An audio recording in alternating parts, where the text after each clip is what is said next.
All right, so today we'll finish up with this chapter. There's one last reaction we have to learn, but it's a really important and powerful reaction. It's the alkylation of alkynes. All right, so we just talked about earlier saying anytime you see a starting material in a product where you lose carbons, it's likely what reaction taking place? Ozonolysis. In this case, we're going to actually do the reverse. We're going to add carbons.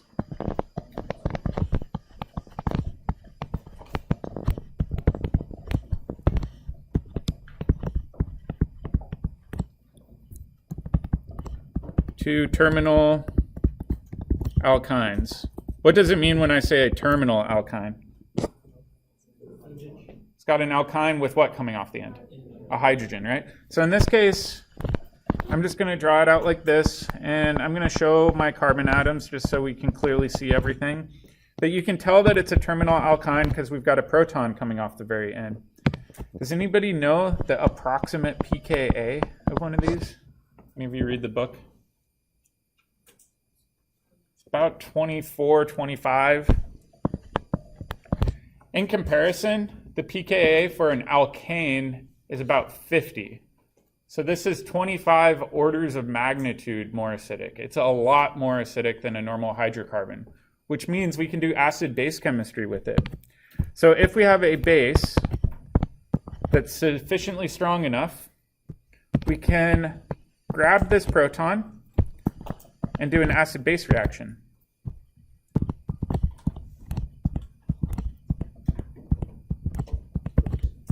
And get this carbon with the negative charge. In addition, it's important to think about our conjugate acid. If we think about this conjugate acid, the pKa should be at least 5 pKa units higher than our acid, right? So in this case, it would be 5 pKa units higher than 25. So if you remember going back to last term, picking the appropriate base, one of your skill builder exercises, again, asks you to select an appropriate base.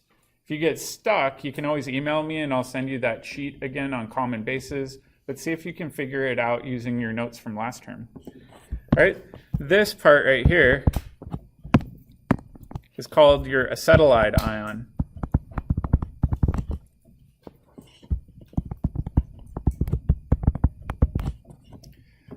We've talked about this before, but in this case, why is the negative charge relatively stable on that carbon? What do you think?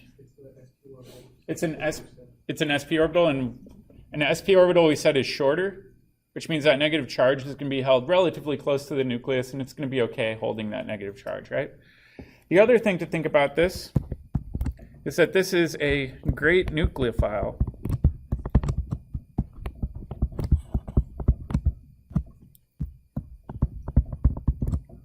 However, it's also a good base. So if it's a great nucleophile, what do you think it can do? SN2 chemistry, absolutely. So let's think about this. So let's say I've got this acetylide ion down here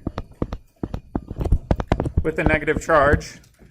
We just said that this is a good nucleophile.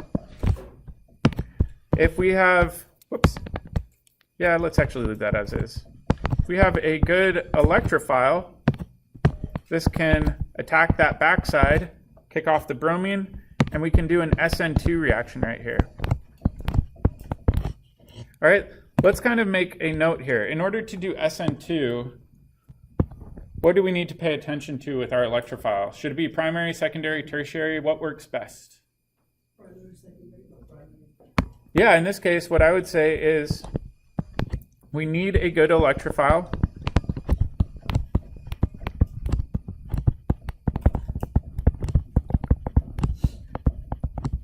In particular, it needs to be unhindered.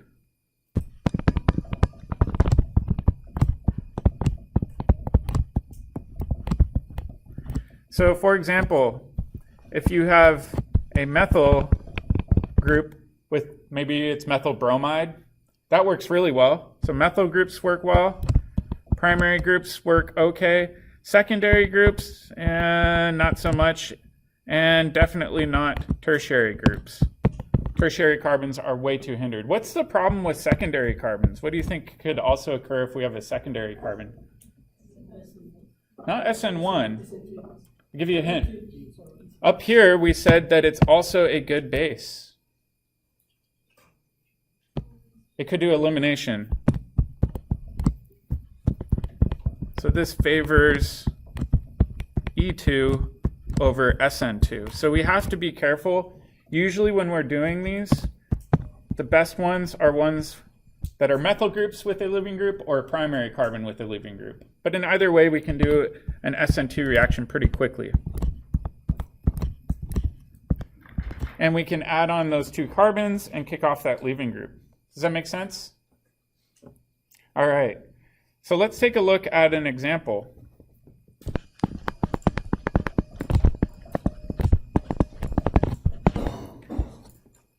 All right. So let's try to problem solve what would occur if we're starting with this molecule. This is called acetylene.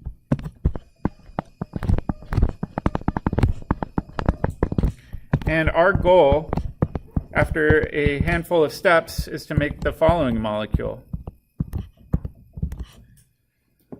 Looking at our starting material and our product, it's immediately clear that we've gained carbons during this process, right? So now the question is, well, how in the heck can we transform a 2-carbon species like acetylene into a 4-carbon species?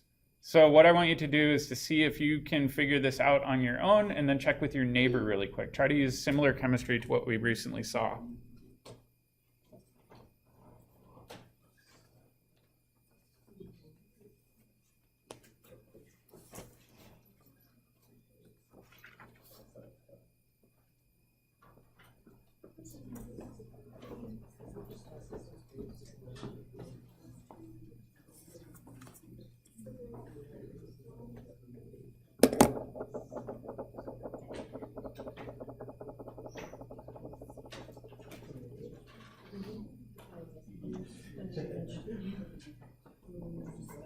Make one of those carbons, like remove a proton, make one of those carbons, and then put in a bromine connected with a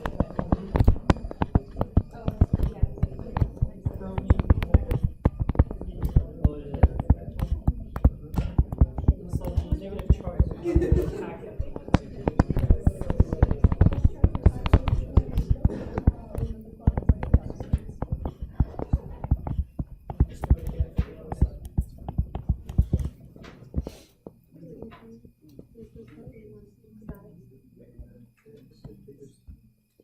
So let's try to use acetylene as our only source of carbons. Only source of carbons.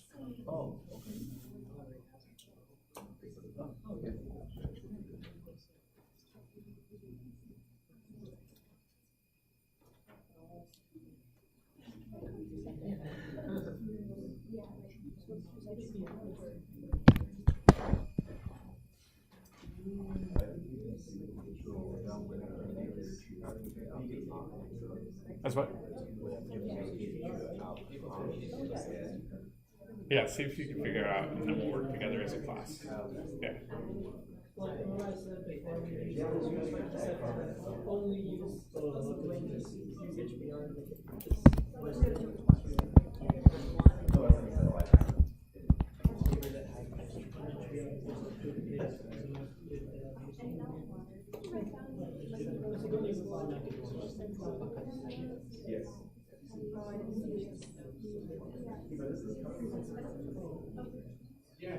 All right, for bonus ego points, who can name our target product? Nobody wants to have their ego inflated? Like, nah, I'm good. Be 3-hex-ine. Right? So if we count the longest carbon chain, it's 3, 4, 5, 6. 6 carbons. So hex, right? Hex for 6 carbons. Ine indicates that we've got a triple bond, and in particular, the triple bond starting at carbon 3. So it's 3-hexyne. How many of you feel a little stuck on planning this synthesis? All right, so this is challenging. Let's try to just work through this as a class, and I'll show you what I've shown a lot of people. Whenever I do these problems, I like to work backwards. So I ignore my starting material at first, and I say, all right, let's focus on our product and then work backwards. So we want to make this product, so I'm going to show my arrow going that way. How can we add carbons on? Well, we saw something pretty similar where we could maybe add on one of these legs, right? So what must our starting material have looked like? Well, it must have been the remaining half, right? So maybe that pink circled portion was our starting material. Okay, so let's go ahead and figure this out. So now we've got this pink starting material right there. However, in order for it to do SN2, it's got to have the negative charge on the end, right? So let's kind of pay attention to that. All right, what reagent would we need? So what do we need to go with the arrow here? So over here, we've accounted for the purple half of the molecule, right? We're missing the yellow half. So for example, could do this, right? And add on those two carbons that way.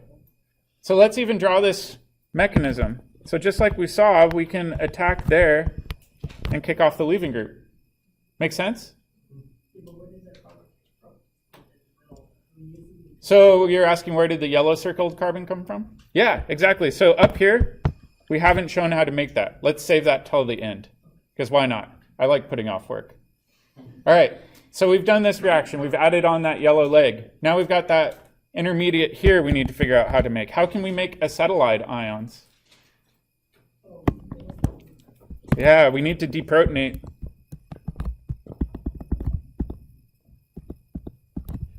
This using what sort of base? Has to be a strong base, right? What's a good strong base that we use a lot with alkynes? NaNH2. So that would work well, right? So now we're on a good path. All right, now let's think about how in the heck can we make this? Well, I would say this looks pretty similar, right? We need to add a leg on. So what we could say is, well, maybe we did something similar to what we just did. Where just like before, we're going to add on a second leg where this is going to get added on through an SN2 reaction. Make sense so far? Okay, so this could go through backside attack, kick off our leaving group, and that would give us our correct product. All right, now the question is, how can we make an acetylide ion? Looks pretty similar to what we did right above it, right?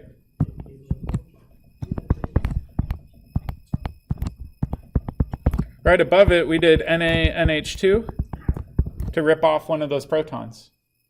Now we've made good progress, right? We've got acetylene as our starting material. However, each of these we used have carbons in them. So now my question is, how can we make either of those starting materials? So if we think about it, let's try to work through this one. We need to get from here all the way over to here. So let's try to figure out how we can go from acetylene to ethyl bromide. Well, again, I like working backwards. So I'd say, all right, how can I get a halogen installed? Only one halogen. HBr, which means we must have had some sort of alkene. So let me even pull this back a little bit.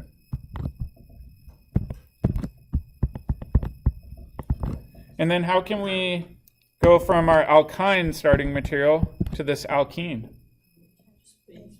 Can I use hydrogen and palladium? Why not? It'll make an alkane, exactly. How can we stop at the alkene? Lindlar's catalyst, that's one route. We could also use sodium and ammonia to get the transalkene. Do we need to worry about making a cis or transalkene for that step? No, so you get a pick. Either one would work just fine. But now we've shown how to make that ethyl bromide intermediate. So these do feel a little bit steppy. But let's even try to draw this out just as a summary. All right. So let's kind of do the forward reaction this time, and I'm just going to number everything. So we started out with acetylene. Step 1 was to deprotonate it using NaNH2.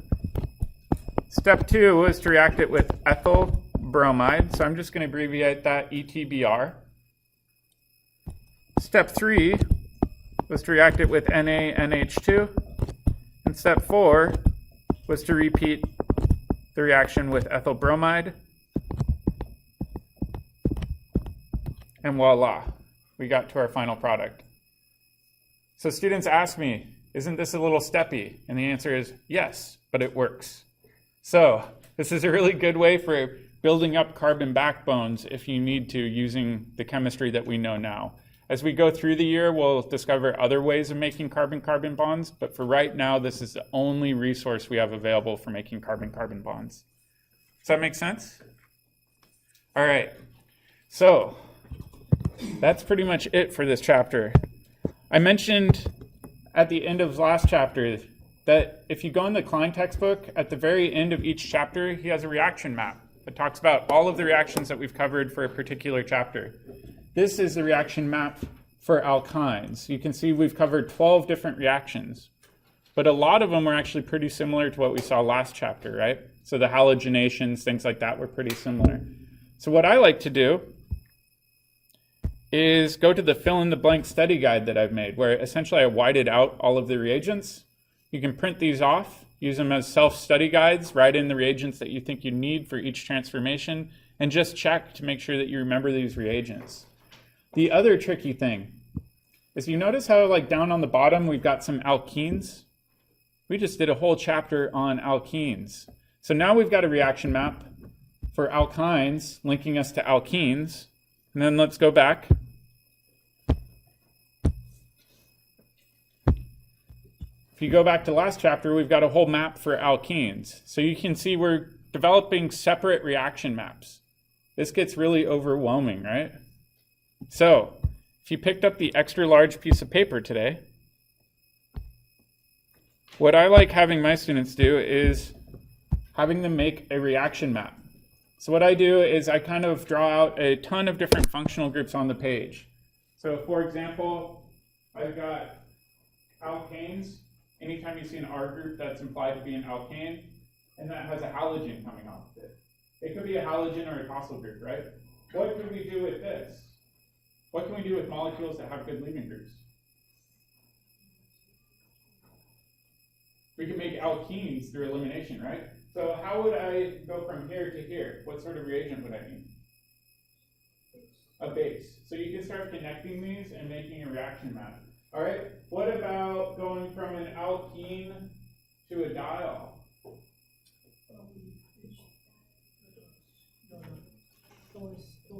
OSO4 as step 1, followed by sodium bisulfite, NaHSO3, and water. What's another way of getting from here to here? MCPBA followed by acid. So what I like doing is making a custom reaction map where I force myself to build it. So what I want you to do today is to spend the remaining class period making your own map from scratch. And if you want to, you can remake this map as the year goes on and start adding more connections. But this can be a really useful tool for studying. I know it feels tedious, but it'll force you to connect the dots between the two chapters that we've been studying. So that's where we're going to stop today. I just want people to take this time to go through and connect all the dots. And then remember, I'm not collecting the skill builder problems tomorrow. Does that mean you shouldn't do skill builders until Thursday night at midnight? Next Thursday? No, please do them this weekend. Otherwise, you'll feel overwhelmed when you're studying for your exam next week. So even though skill builders aren't due, I'm trusting everybody to be responsible adults and to do them this weekend. Yeah. There's no quiz tomorrow. Our first exam is next Friday. Yeah.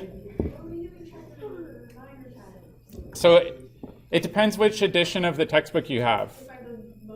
If you have the 3rd edition of the Klein textbook, the alkyne chapter with triple bonds is chapter 9.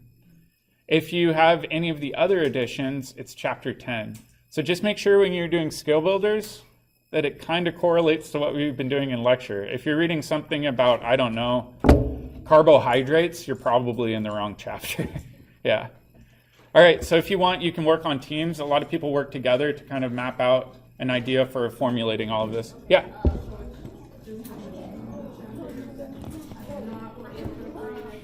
So the exam next week will cover some radical chemistry.